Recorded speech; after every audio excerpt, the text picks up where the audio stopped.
Lisa Levitan has wanted to be a teacher since she was a child and has now taught for 16 years, but nothing could have prepared her for the stress of teaching during the pandemic. The workload is never ending.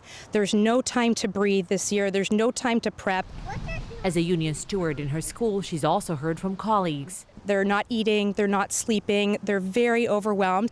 Levitan is one of 2,065 teachers of all grades from the Atlantic provinces and the Ottawa region who answered a CBC News questionnaire about teaching during the pandemic.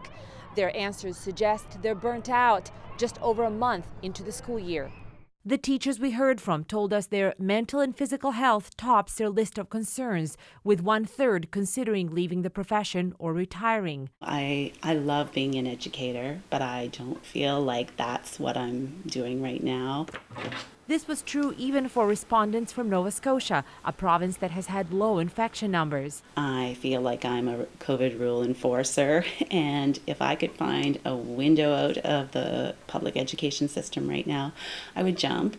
Those COVID rules, like distancing, could be behind the stress, with 3/4 of teachers who replied saying that keeping social distance from students in class was not possible very often or not at all. In a statement, the spokesperson for the Ontario Minister of Education, Stephen Lecce, said the Ministry of Education provided health and safety training for all school board staff. One day was specifically dedicated to mental health and well-being.